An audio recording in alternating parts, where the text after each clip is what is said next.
Hey everybody, we're back for podcast number 2 of the Jozabad Podcast. Today's date is November the 12th, 2020. Just coming off of that first podcast, I'm off of a little high right now, and it's amazing. We got a good show for you today. Today's guest is going to be none other than Vanessa Bautista, straight out of Sherland. Sherland's not a city, straight out of Michigan, should I say. And this girl Vanessa, she's got a great story to tell. She's got a great insight on certain items that we're going to be talking about. So let's give it up for Vanessa Bautista, everybody. Thank you for coming by. Thank you. Nice to meet you guys. For everyone that's watching, and thank you for having me here. I really appreciate it. Absolutely, Vanessa. Vanessa, first and foremost, let's not break any time here, but I've only met you once, right? Yes. Yeah. And that one time that I met you, you left a lasting impression of just how nice you were, and just in regards to the kindness that you and your family presented to me. But I do know that you're from California, and yes, Cali has a nice deep spot in my heart. I love Cali. Every time I go, it's my birthday, I go to LA. Oh, really? So yeah, it's a great time. Tell me a little bit about your background. How is it that California impacts your life?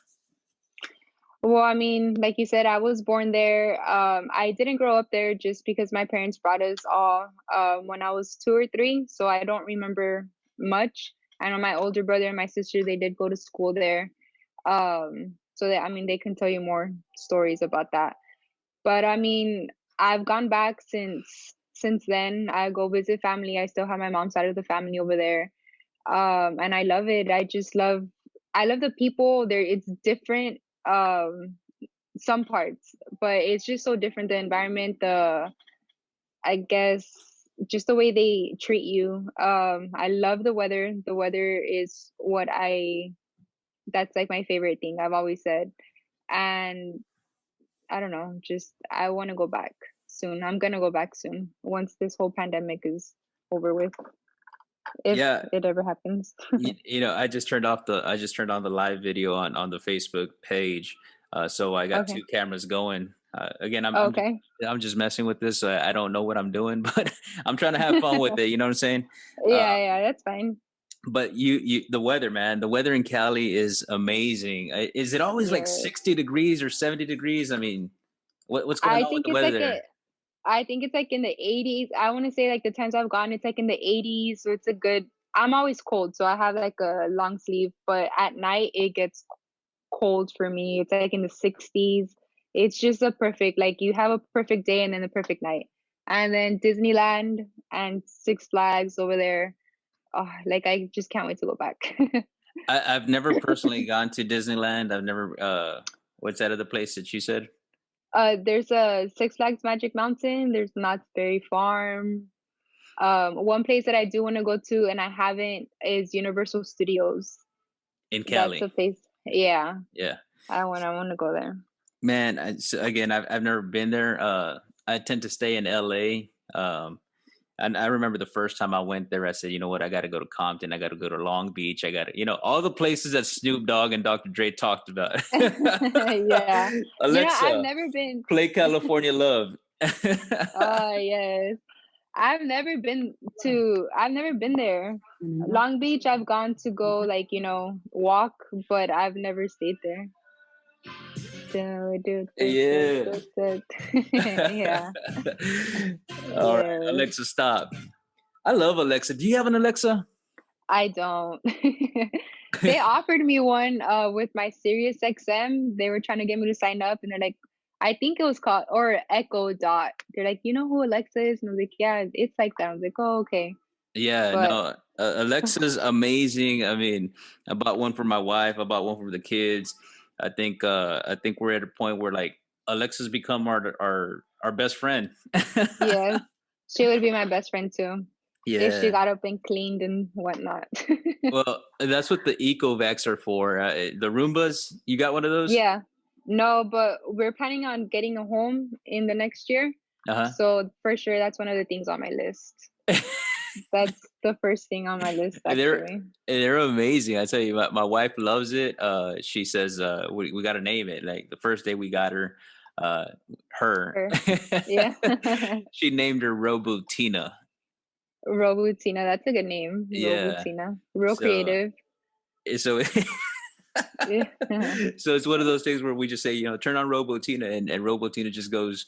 And at first, I had my reservations about it because I was like, really, it's not gonna freaking do what we can do. Yeah. Every single day, that dustpan, it's crazy. Like it's Dirty. yeah. Yeah. Do you have any pets Uh, indoor? no, we used to have a No. dog. Mm-hmm. That's all I'm gonna say about that. Oh, okay. But Sorry. yeah, no, no, no. Do you? No, we want one. So whenever we moved into that new house, so that's why I was thinking of getting the Roomba Uh-huh. because they shed. Dogs and cats. Yeah. Right. Yeah. No cats, just dogs. I mean, I like cats, but they scratch and they can be kind of mean sometimes. Did you have So a just, Did you have a dog growing up? I mean, tell me a little bit about that. yeah, I did have a dog. Her name was Kiara. She was a chocolate lab. I begged and begged and begged my dad, but I'm real like, okay, I'm gonna take care of it. I'm gonna take care of it. I'm gonna clean up after it. So it was an outdoor dog. Yeah. And I did for the first couple of months, but after a while, like I have two little brothers, so they would do whatever I would tell them. But I guess they grew up and they stopped listening to me, so they just got like her kennel got dirty, so my dad gave her away while I was at work. My first dog that I had when I first had a house, the first time I bought a house, was a chocolate lab, and Yeah, they're so cute. they're amazing, but they Yes, are they're really good dogs. traviesos, man. I swear. Yes, look, like so what happened was that I would always take her out of her kennel. So back then we used to have like acres in the back that would go towards like Benson. So she would always jump in the pool and my dad hated that because of the filter. So he's like, she can't get in the pool. I'm like, okay. And one day I let her out and she ran all the way towards Benson, like towards 6 Mile. And I was like, oh my God. So after that I stopped. I didn't let her out. So that's whenever like it went downhill. But she was the best dog. Like I loved her. I I They can't wait to get another one. again, they're great. They look beautiful. But Yeah. man, my chocolate lab, I had to find her another home for with my uncle that could take better care of her. But Yeah. man, she messed up my backyard. Here I was like, Oh no. she would always be digging, and it was Yeah, just one of that's those what things I've where yeah, heard. yeah, I've heard we want a German short hair pointer and no, we're gonna go get a train because we can't like I it's gonna be a new house. We can't have the backyard messed up. yeah. So yeah. That's tough, man. That's tough. So then, okay, so you left California to Texas. You came over here, and you moved to Texas. You went through Sherryland school system. Uh, Mhm. I heard that you were a big sports fan. Like you were all into sports. Tell me about that. What were you into? In elementary, I was always the one playing with the boys. I would get stiff armed by boys when we're playing football. I hated it because I was really small. Like I've always been small. Going to junior high, I played everything except for tennis and golf. That never interested me. Once I got into high school, my freshman year, I did softball and I did track. But since they were in the same season, I was never home. Like I would literally wake up, go to school, like go to practice, like come back home and sleep, and then again. So going sophomore year, I just stayed stuck with softball. Yeah, softball and Coach Cruz. He's like another dad. Right on. But yeah, yeah. Did y'all like win any district championships or state championships? Not state. We in high school we didn't get past the second round of playoffs. We always made playoffs. La Jolla was the one to beat. They had man, those girls were freaking awesome. We finally tied with them, I think my senior year, or we beat them. I'm not 100% sure, but that was like the best. That game in softball, there's 7 innings. I think that game took 9 or 10 innings, and we finally beat them at home also. So, but we didn't go past the second round. Wow. And yeah. And is it true? I mean, for all the little girls listening out there, I mean, is there a lot of relationship building? Is there a lot of team building? Is there like a lot of lessons learned when you're playing not just softball but team sports? Yes, I mean, so growing up, I always learned that respect like was the number one thing, and like your friendships like in high school. So once you go from elementary to junior high, like you meet new people, new friends, right? But from junior high to high school, my group of friends, I was always the type to hang out with everybody. But I had like my close friends were the girls on my team, Mm-hmm. because we were together all the time. Like we were literally, we were always like with each other. So I think being in sports also, it teaches responsibility. Like you're accountable for what you do in your position. Like without you, like everything falls, or like without someone in that position, like everything can fall apart. So that's one thing it really taught me. Just the discipline part, and I was scared of my coach. So yeah, yeah, I wouldn't even hold hands with my boyfriend at the time in front of him, because I Now, was that like respect. I had him like super high, my were coach. were you scared of the workouts because of certain like thing? I mean, what was permissible and what was not permissible? I mean, I got to know this. I got in trouble once. I think it was one of the years. I was real, and I'm still real like stubborn. And I had a teacher, she told on me. It was a science teacher. Oh, she told on me, and I got in so much trouble. So his punishment for me, it wasn't really a punishment for me because I love sprints. I loved running. So, but he made me sprint back and forth, and I But mean, I just found it as fun. but the people of the podcast of the Jozabad podcast want to know, what did the teacher tell the coach? No, it was so dumb. It's because we were like in a, I guess the new AP tests were out, and we were in this auditorium, and we were not allowed our phones. So I was texting, but I wasn't looking down because I had already the keyboard memorized. And she caught me. So I was like, okay. And then it was full. So she like embarrassed me. So I put my phone in my backpack, and then I started messing with my nails, and I was like looking down, but on purpose. So I was like looking down, pretending I was texting. And then she came like super quick to where I was at. She's like, Bautista. Like they would call me Bautista. She's like, what are you doing? Like, what? I'm not doing anything. Like I'm just playing with my fingers.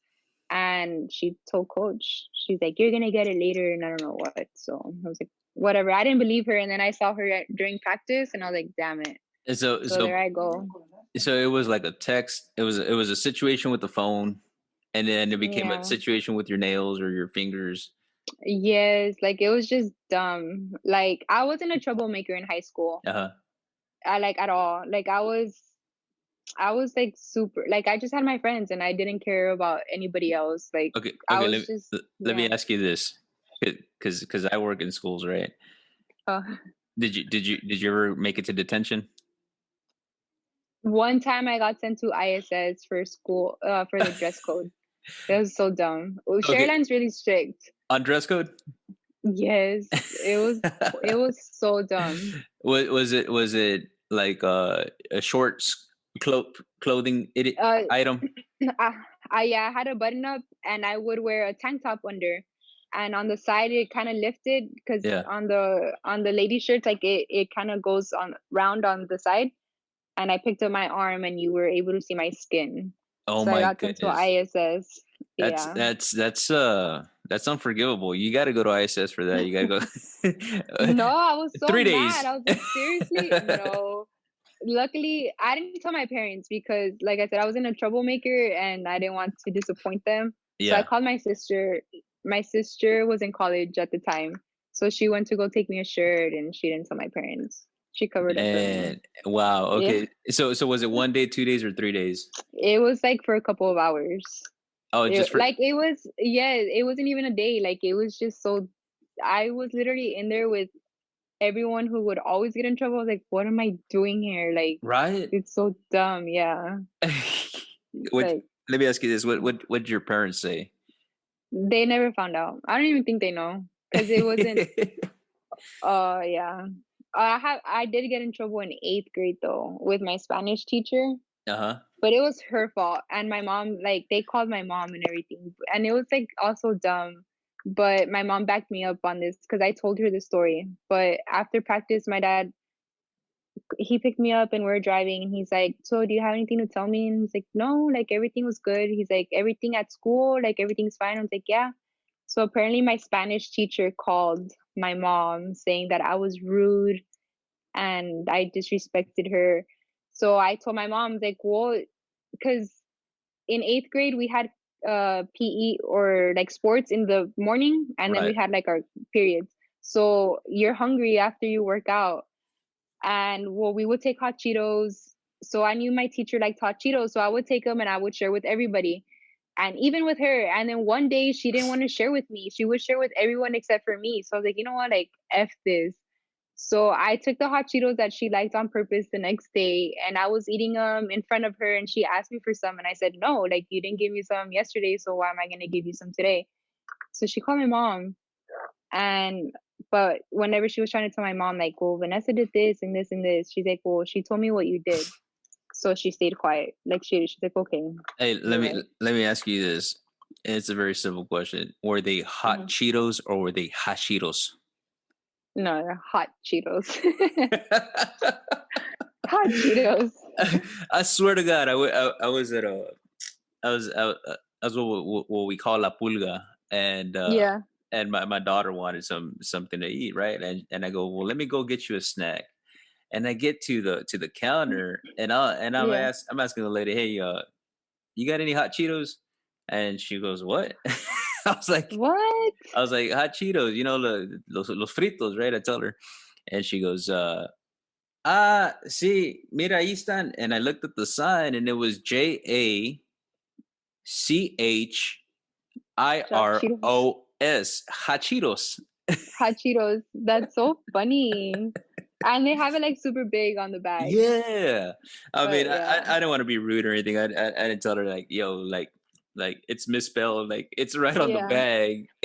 We still understand. We still Yeah, like, yeah. That's the beautiful yeah. part about the valley, man. Like the valley merges these two cultures that we have, right? And Yeah. the Mexican culture and the American culture, and we're there, and it's Ooh, it's like fascinating. we teach, yeah, There's no other place like the valley. Would you agree? there isn't. Yeah, I agree. So I mean sometimes I want to leave, but it's home. I mean it's home, Yeah. especially with their food. Because if you go up north, you don't find the food that they have down here. Well, that's what I was going to talk to you about. So now you're talking about food, and you made me hungry when we spoke earlier, and we were talking about the King Tacos Oh yeah. and King Tacos up in California. I mean, I've heard about it. I've heard the rumors of how good they are, but you've had them. I haven't. So tell me about it. Hi, they're just so good. I'm real simple. Like I don't like a lot of things. They have like the burritos, which is like rice, beans, and the meat. But the Uh, flavor on their meat, it's so good. Like nothing down here has compared to the meat over there. My boyfriend says that I'm just hyping it up, but no, like his son, he also when we went, he fell in love with it.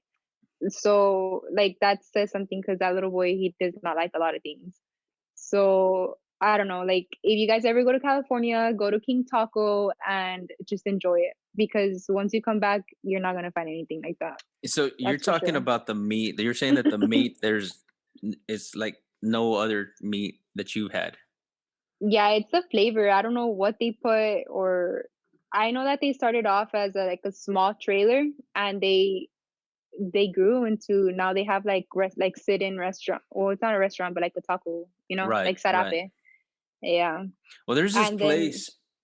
I apologize, but man, like there's this place here in the valley that I say the meat is amazing. It's Aguilar's Meat Market. Shout out to Aguilar's Meat Market. But I have you had meat from there? I'm sure when we go, no, I mean whenever we barbecue, we go to a rodeo here on 4 Mile. Convenience, right? Yeah. Yeah, It's I close. I mean, I've tried so many different meat markets, and nothing, in my opinion, compares to Aguilar's meat market. The quality of the meat there is just so soft. It's got this different taste to it. I mean, grass fed. It's just so amazing. I challenge you to check it out. I think there's one down the street also, more towards 107. I'm gonna try it. That's We're correct. actually gonna barbecue. Oh, sorry. We're gonna barbecue tomorrow for my boyfriend's birthday. So I'll stop there. How old is he gonna turn? 32. We calculated yesterday. 32. And you are? Oh, I shouldn't ask, but I already did. I'm 21. Not just joking. Uh, I'm 29. oh wow. I So, know. but and this is where we're gonna get a little on another topic here. So you're Hmm. 29 years old, and we're here sitting down and having a good time talking about King Tacos and all that good stuff, and Cali. Food. But here's where I want to ask you some questions. So Okay. I've met you one time, and in that one Yeah. time, like I mentioned to you earlier, your family was very gracious enough to allow me to do something for my personal agenda. Yes. Nonetheless, I befriended you on Facebook, and I started following your story, and it spiked my interest because you're 29 years old and your body Hmm. has gone through such an incredible amount of impact. Tell, Yeah. tell me a little bit about that. Um. Well, at 27, sorry, I'm like getting teary eyed. At 27, I got diagnosed with stage 4 colon or colorectal cancer. Um, I was actually thinking the other day, like, man, it's been about it's been a long time. Like I always tell my boyfriend that it's crazy how from one day to the next, my life like literally changed. I went to the doctor prior to like the diagnosis because my body it was going through things that it had never gone through before, and I just at first I didn't want to go, but one of my aunts also she got diagnosed with leukemia at 27. So Hmm. she would tell me, Vanessa, like just go to the doctor, like you don't want to risk anything, and I was like, okay, like I will. So she gave me some information on one of her doctors, one of a specialist. So I went and I would tell them my symptoms, which was a lot of people always ask me what my symptoms were. Right. Mine personally was weight loss. I've always been petite, so I've always tried to gain weight, and it's always been hard. But this time I was just like losing weight and unexplained. I would always eat. Like people would be surprised as how much I would eat. But I was still losing. I went from like 114, I went to 110, 105, 104 to like 99. So Right. you know what, like I like something's wrong. So I went and I told my doctor, I was like, hey, like I know you said it was I'm gonna go like TMI, like hemorrhoids, right? Because I was bleeding. I was like, but something's not right. So she's like, oh, we can do a colonoscopy. Well, actually, I asked her for a colonoscopy and she said no at first. And I was like, well, I just prefer doing it like so I can have my peace of mind that it's not cancer. Because Right. I think God was trying to give me a sign because whenever I would watch TV, Hmm. commercials would come on about colorectal cancer. And I'm like, no, like it's just my head. It's just my head. So that's why I pushed for that colonoscopy. And I I went in thinking like, okay, it's gonna be ulcerative colitis because that's what my doctor had said that it most What likely was. what was it? What was your doctor Uh, saying that it was? ulcerative colitis, Ulcer, UC. ulcerless colitis, UC. Yeah, Okay, I don't know how to pronounce it. that's If fine. I had that, like, I would know how to That's pronounce that's it. what But that's what the doctor was saying you might have had. yeah, Okay. so I had gone on vacation. She's like, "Do you want the colonoscopy now?" And I was like, "No, I'm gonna go on vacation. Like, let me just enjoy myself, and then once I come back, like, I'll do it." So the day after I came back, I did the prep, which was it sucks, but I mean, it was worth it. And then they put me to sleep and thinking I was gonna be fine, and I woke up and she's like, "You have cancer." Like that was literally the first thing she told me, like, "You have cancer." No I bedside was leadership whatsoever, just straight to the jugular. no, Who yes, was this? Was this a doctor or was this a nurse? the doctor. She was my doctor. Okay, so I'm you're not gonna say any names, but no, that's I perfectly haven't fine, and gone we don't back. want to. But like, Yeah, but what you're telling me? Wow. Okay, yeah. put put this is something that I want my viewers to just pay close attention to. Mhm. Your doctor does a study on you and Mhm. almost immediately comes to you and tells you you have cancer. Like, it doesn't sugarcoat it whatsoever. Yeah, Wow. she didn't. And I was like, "What? Like, are you sure?" And she's like, "You have a tumor and it's big." And so I was thinking like, "How can you tell me this? Like, you need to go get it sent to, do a biopsy." But then I thought, I guess because I was so drowsy because of the medicine, Right. so I was just like crying and crying and crying, thinking like, how can this lady tell me this? Like, she doesn't even know. But then when I came to my senses, I'm like, you know what? This is what she does for a living. Like, she must know what it looks like, So, Right. she ordered a CT scan for later that week. But Mhm. luckily, my aunt works with with doctors, and she got me in to get a CT scan like within the next couple of hours, which this doctor was pissed about, which I don't know why. She was really mad. So whenever I went back to the follow up, Right. um, she told me it was okay. It's cancer. I was like, okay. She's like, does your aunt have any oncologists that she prefers? I was like, what? Like, you're my doctor? Mhm. Like, she was really rude. And I was like, well, I've heard about MD Anderson. She's like, we don't refer to MD Anderson. I was like, okay. So Wow. she got me a surgeon. Yeah, she got me a surgeon. I threw it away. Sorry. I thought, sorry, my brother's here. It's okay. I know, I didn't know. Sorry. Cause I'll tell you later. Um, where was I? Yeah, she said that she didn't refer to MD Anderson and that they only work with certain doctors. So she got me a surgeon. So here in the valley, so I went to my surgeon. He's the one that told me it was stage 4. Mhm. Why did he tell me it was stage 4? No, you know what? Okay, so I got the CT scan, and they had the radiologist who saw the scans only saw that tumor in my rectum. Mhm. But then I give the scans to my aunt because she reads scans also, Right. and she knows kind of more about it. So she had her radiologist look at it, and they found a small lung nodule. So she's like, you know what, Nesha, she calls me Nesha. She's like, how about you get a a PET scan, just to be safe. And I was like, okay, like why? She's like, no, it's nothing. Like, don't worry about it. And I was like, okay.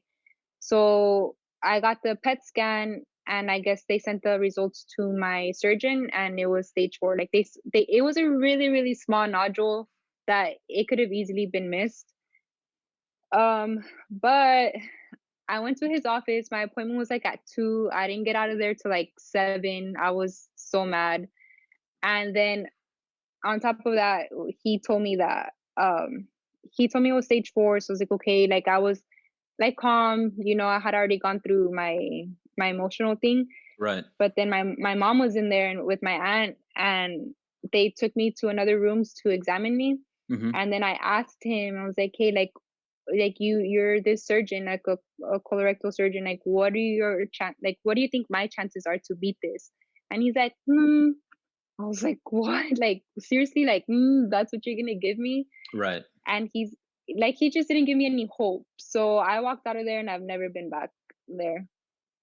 And which surprised me because he's from what I've heard, he's a really good surgeon. Like he's a really good doctor. Mhm. Um, I I made an appointment with MD Anderson, and I stuck with them. I loved my team from the beginning. Right. They got me in right away, and my surgeon there, he's like, just because you have stage 4 cancer doesn't mean you're gonna.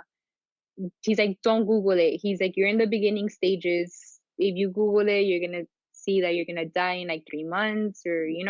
Right. So he's always been really positive.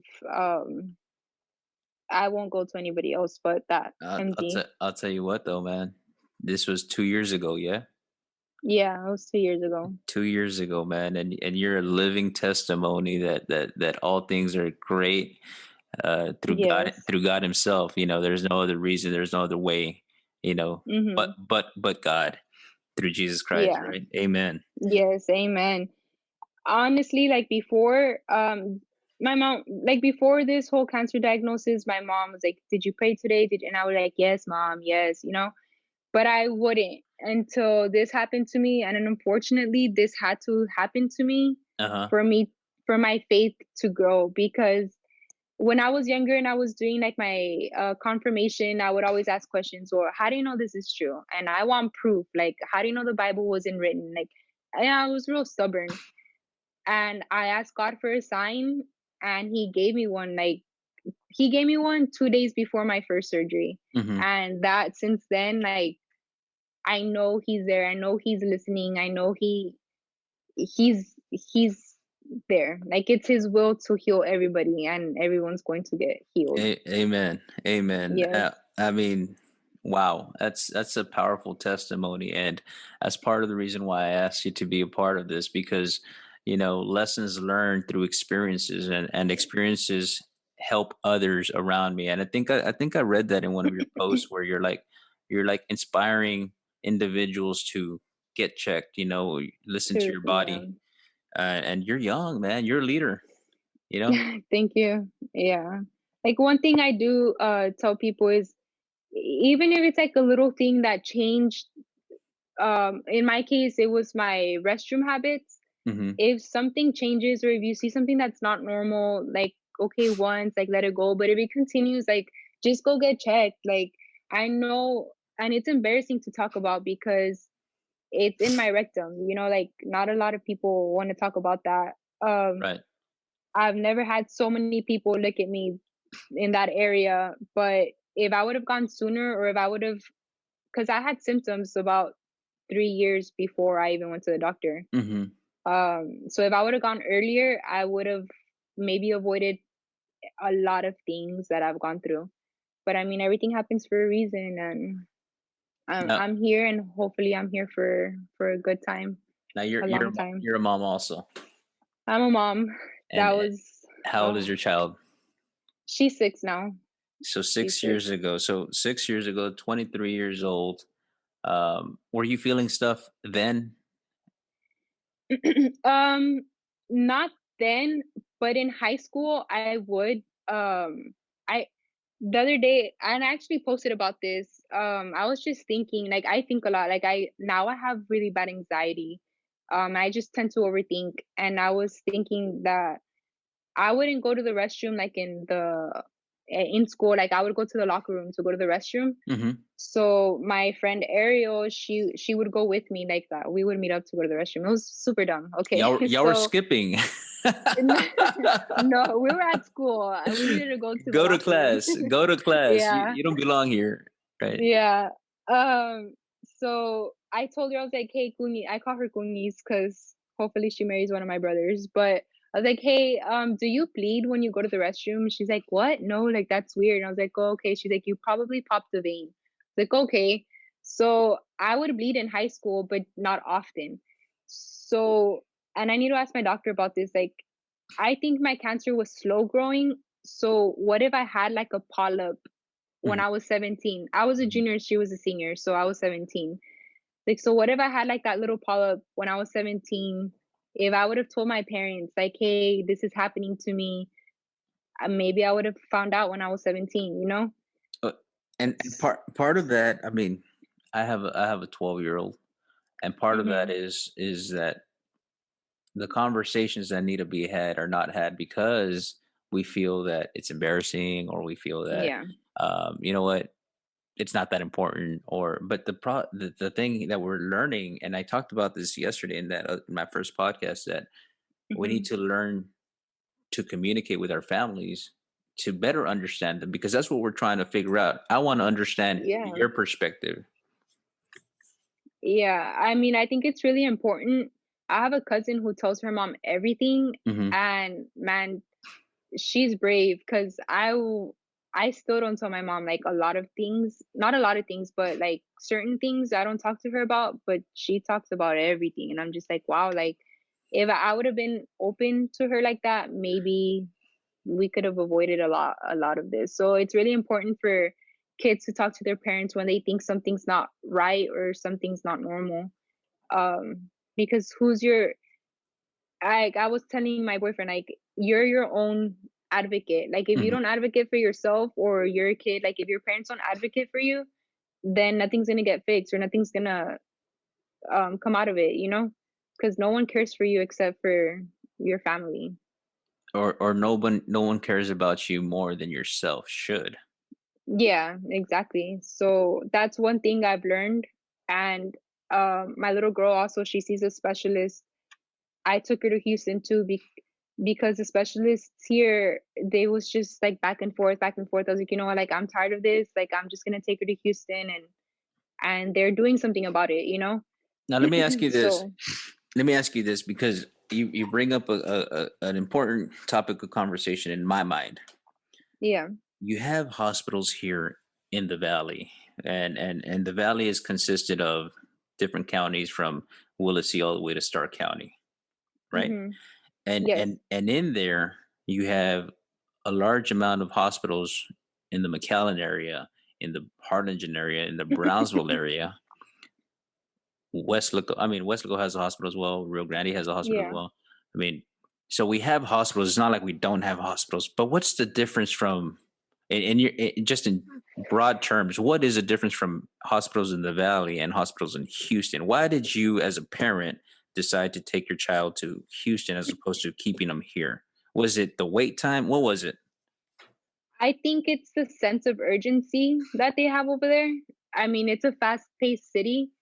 I feel like here everything's more, we're like cultured Mexican culture, you know? So everything's like, oh no, like it's okay, mija. Like, you know, like I feel like it's like that here in the hospitals. And I'm not trying to bash the doctors here or No, anything not because not there at all. are good doctors. Right. Yeah. But I just feel like over there they're quick about it. Like if you have something, at least with the doctors that I've dealt with, like if you have a concern, they're gonna look into it. Mhm. They haven't let me down. So I think until they do, then I won't stop going over And there. and you know what? So the perception is that the turnaround is greater in those metropolitan areas as opposed to our area. Yes, and I think since it's a larger city, there's doctors that are from all over the world, like all over the country. They go to that specific area because that's where everyone's at, you know? So I think that they bring what they've learned together and they have their team. And like my team, it's not just my surgeon and my oncologist. Like I have literally like a whole board, you know, that they I had a fistula. It's like a little hole that goes from one area to another. Mhm. I heard my doctor on the phone with another doctor from somewhere else, like, what do you think we should do? And I heard her like saying back, well, these are her options. And so they bounce ideas back and forth. And I feel like here it's just like one way and that's it. Well, collaboration is very important, Yeah. in all aspects. Um, and you're talking to somebody who is getting his doctorate in healthcare administration. So it's very eye opening to hear how we can better make our hospital systems here in the Valley. Not to say that Yeah. that's not happening, but education is very important in order to make progress. So Yes.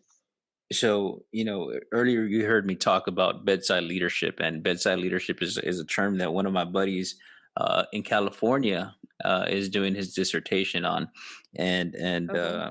he feels that, again, that right there, when your nurse is at your bedside, it's important to care, to give um, urgency to their needs, and just make them comfortable to the maximum Yes. extent possible.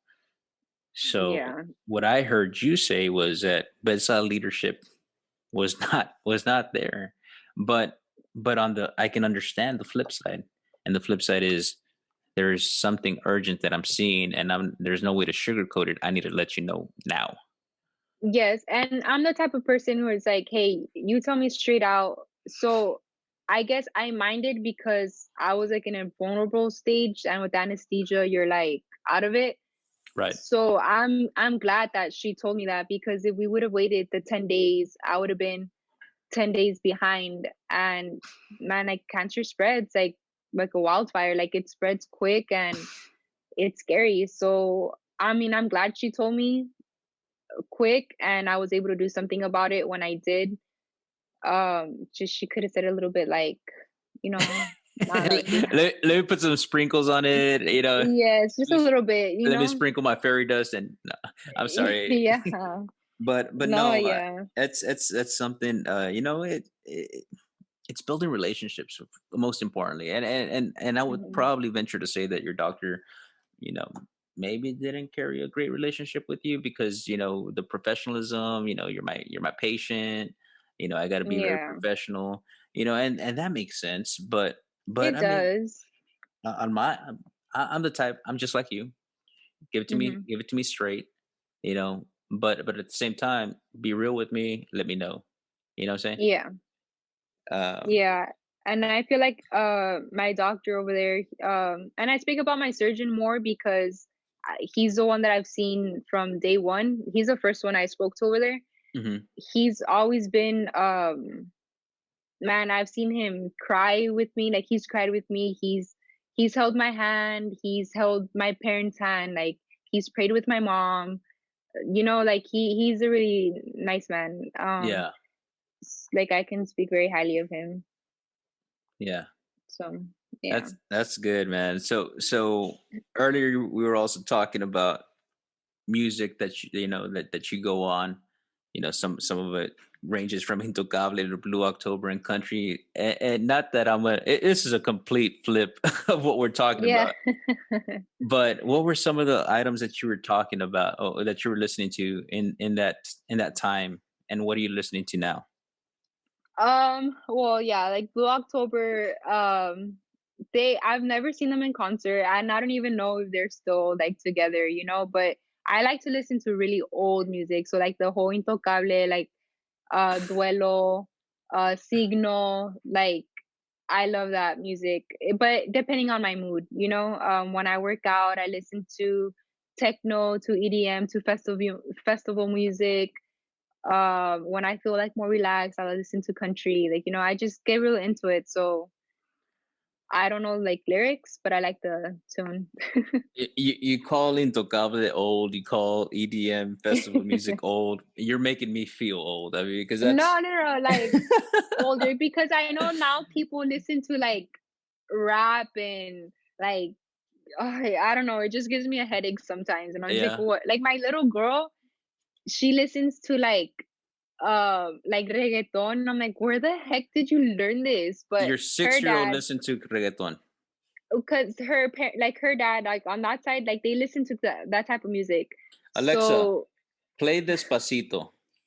yeah, oh my gosh. Despacito by Luis Fonsi and Daddy Yankee from Apple Music. Is this some stuff Yeah, that your daughter listens to?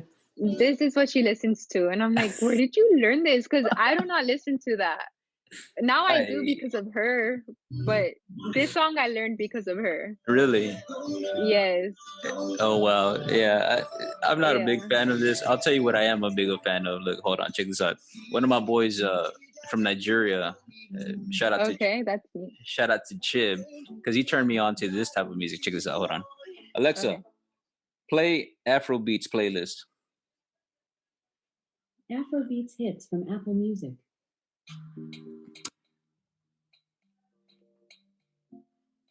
It's real like calm and smooth. It's feel good music, man. I mean, Yeah. it's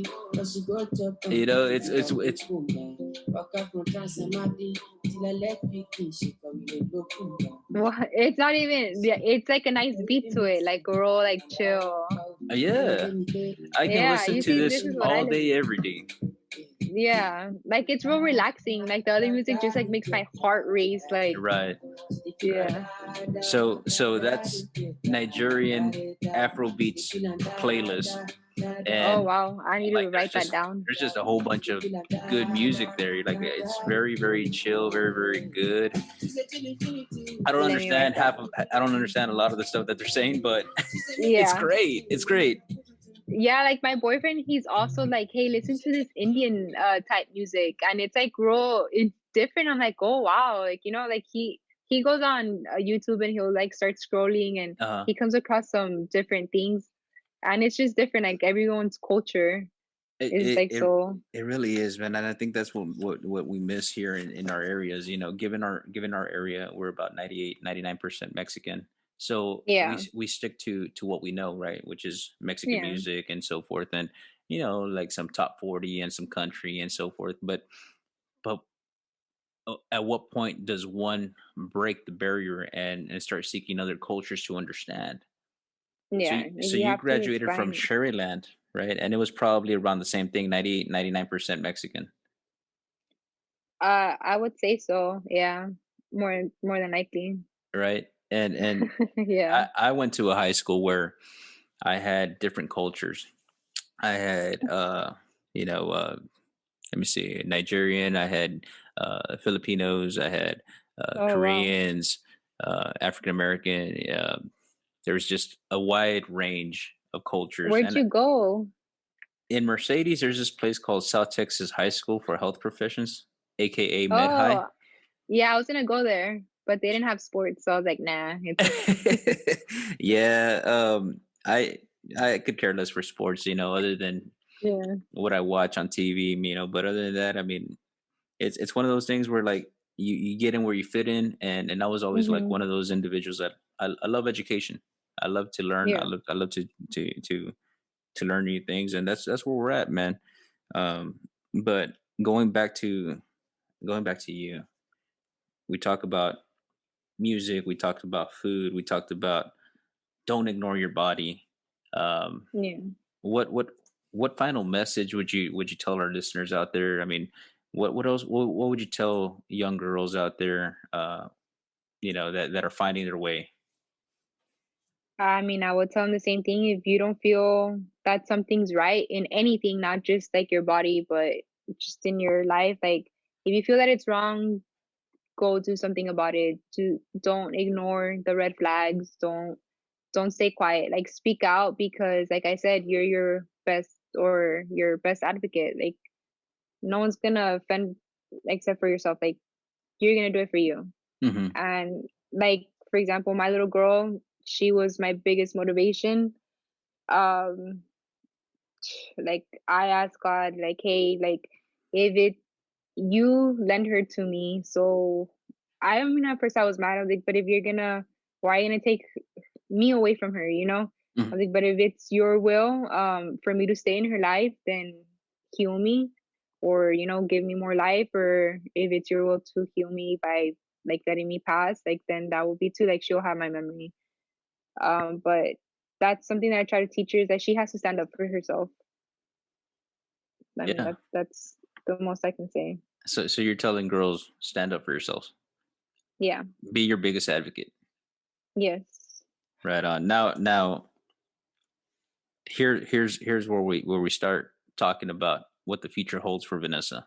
So, what is Mhm. something that you're working on right now? What are some projects that you're working on that will definitely that are huge in your life right now?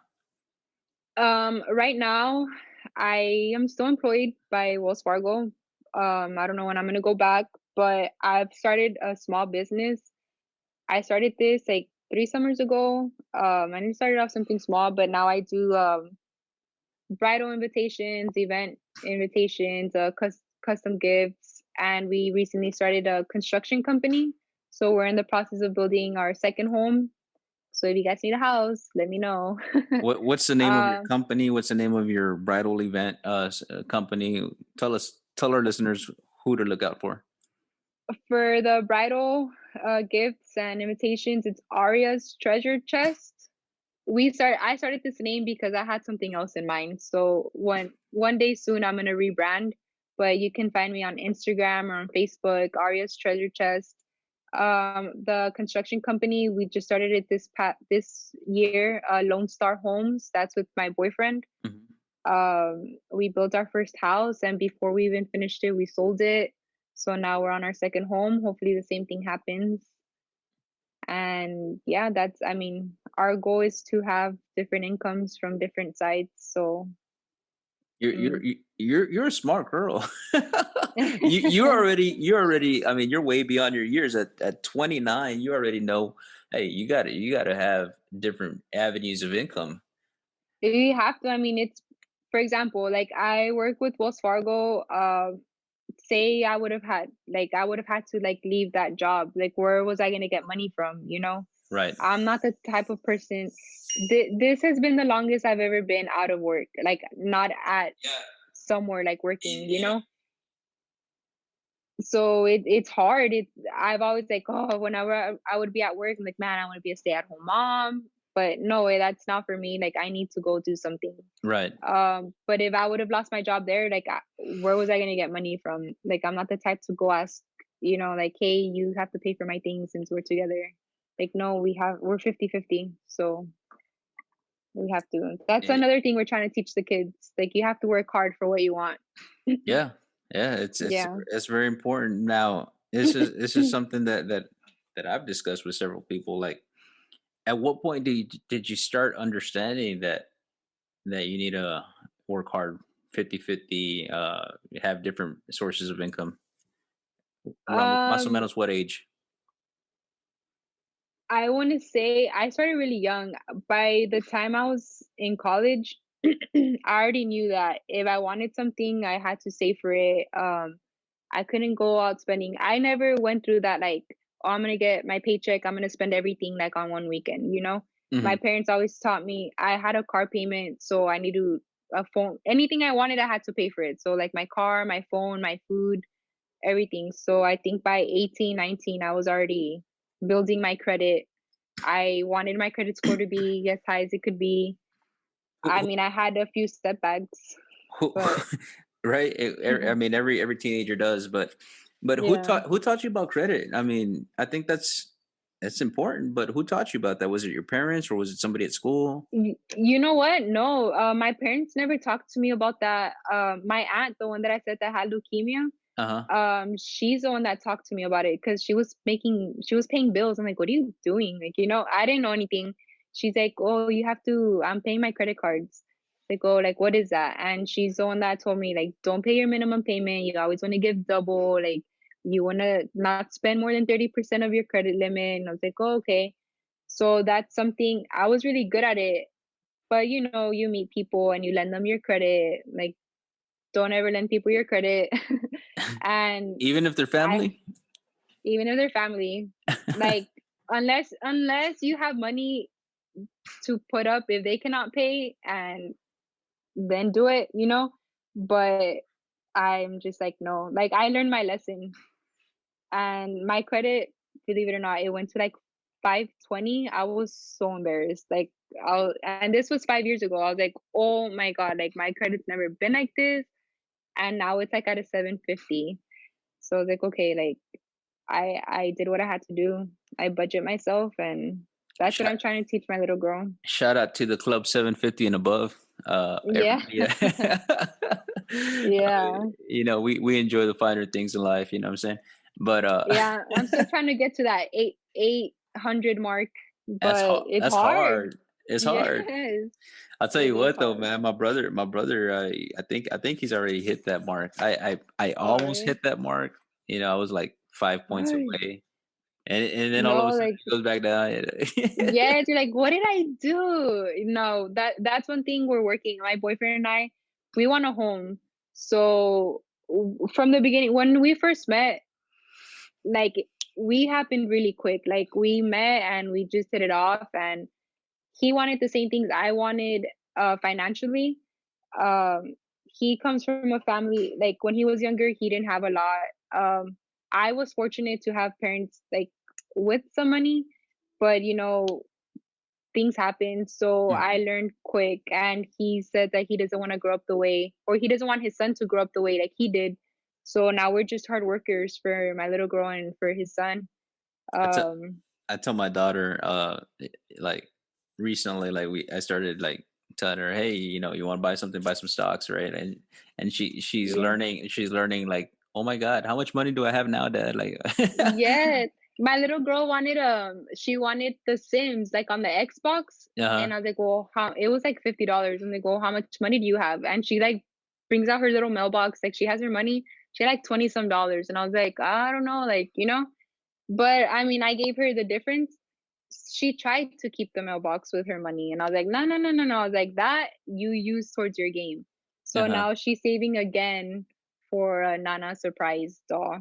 It's very important. But We give these lessons to yeah. our kids, saying like these are lessons that we didn't get, I would say. Yeah. Yeah, So I mean, I didn't get those, but that I think it's really important to teach them young. yeah.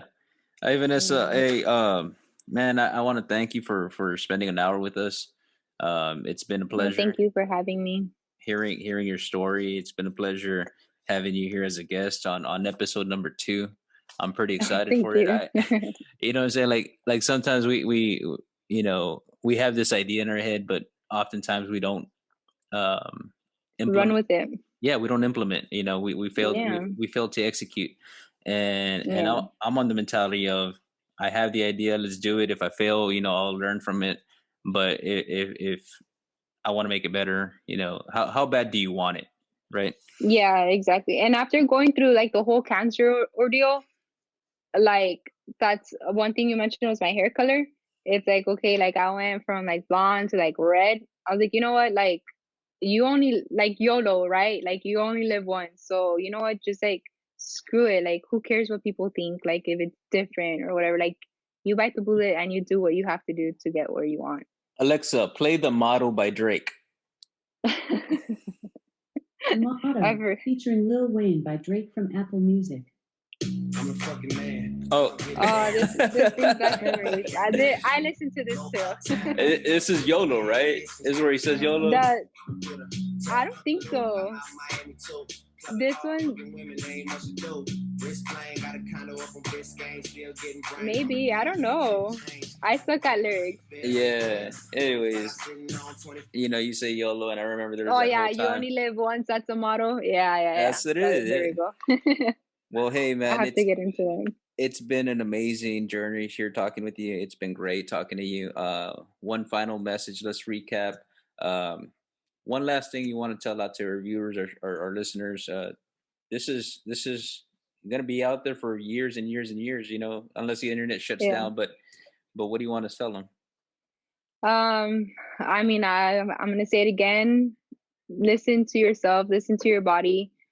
Believe in God. He does miracles one way or another. Like he's there. He's listening to you. And I know firsthand because I went through some hard.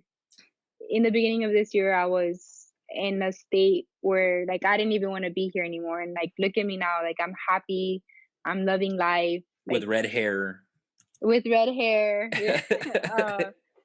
Like it's just God has man, he really pulled through for me and my family. And stay close to your family because they're the ones who are gonna push you through everything. Man, they were there for me. All of them. Well, Family's like your number one thing. well, your family was there for me. I appreciate it from the bottom of my heart. Yeah, my And- family's super nice. My parents, they're really nice. Yeah, and we'll be back, and we'll definitely keep in touch. Where can they follow you on Instagram, on Facebook, whatever social media you want to give a shout out to? Well, you can find me. My Facebook is I'm under Vanessa Bautista. I think I have like I'm shooting a gun at the range. On Instagram, yeah, it was pretty fun. I was scared. I was nervous, but I did good. On Instagram, I'm under Nessa09, I think. Just search me up. Like I'm real open about my life. If you guys have questions, feel free. Don't be embarrassed. I'm an open book. So there you go. All right. Well, thank you so much for being here. That's the end of our podcast for today. Vanessa, it's been a pleasure. Thank you so much. And we'll see you guys on episode 3. Bye, guys. Awesome. Bye.